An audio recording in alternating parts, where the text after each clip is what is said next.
This channel does not promote any violent, harmful, or illegal activities. All content provided by this channel is meant for an educational purpose only. শিল্প শহরে কর্মসংস্থান নেই। হলদিয়ার যুব সাথীর ক্যাম্পে বেকার যুবক যুবতীদের লম্বা লাইন। ১,৫০০ টাকার ভাতার জন্য আবেদনের লাইনে দাঁড়িয়েও চাকরির কথা বেকার যুবক যুবতীদের মুখে। আর তা নিয়ে তুঙ্গে রাজনৈতিক চর্চা।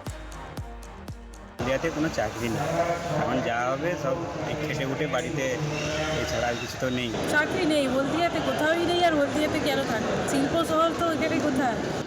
এই সামান্য পয়সাতে কি হবে? কাজ চাই, কাজ পেলে কাজ করবো।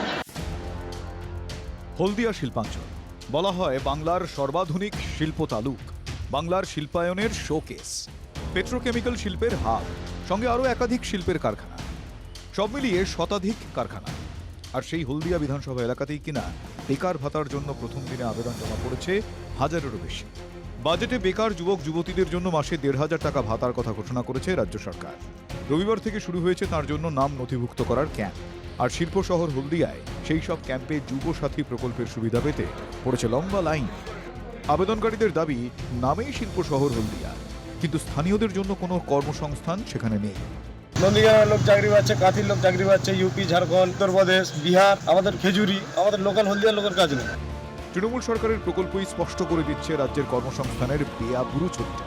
হলদিয়ার মতো জায়গাতে এটা দুর্ভাগ্যজনক, যেখানে শিল্প কলকারখানা, যেখানে বেকার যুবকদের কর্মসংস্থানের জন্য দূর দূরান্ত থেকে ছুটে আসতো, সেইখানে বেকার যুবকদেরকে বেকার ভাতার জন্য লাইনে দাঁড়াতে হচ্ছে। সেটা থেকেই প্রমাণিত হচ্ছে যে হলদিয়াতে শিল্প নেই, কলকারখানা নেই, বিনিয়োগ নেই, বেকার যুবকদের কাজ নেই। শিল্প শহরের শিল্পে মানুষের কাজ নেই, মানুষ ভাতার জন্য লাইন দিচ্ছে। এই হচ্ছে আমাদের বর্তমান এই রাজ্য সরকার।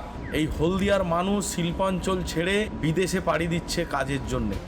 যদিও বেকার ভাতার জন্য উপচে পড়া ভিড়ের ছবিকে হাতিয়ার করে তৃণমূলের দাবি, যুব সমাজ তাদের পাশে আছে। বাংলার যুব শক্তি তারা মাথা উঁচু করে চলার জন্য তাদের সাময়িকভাবে একটা বেনিফিট দেয়া হচ্ছে। এই বেনিফিট তারা যে নিচ্ছেন, তারা যে এসে ভিড় করছেন, ভিড় উপচে পড়েছে, এটাই প্রমাণ করে যে যুব শক্তি তৃণমূল সরকারের সঙ্গে আছে।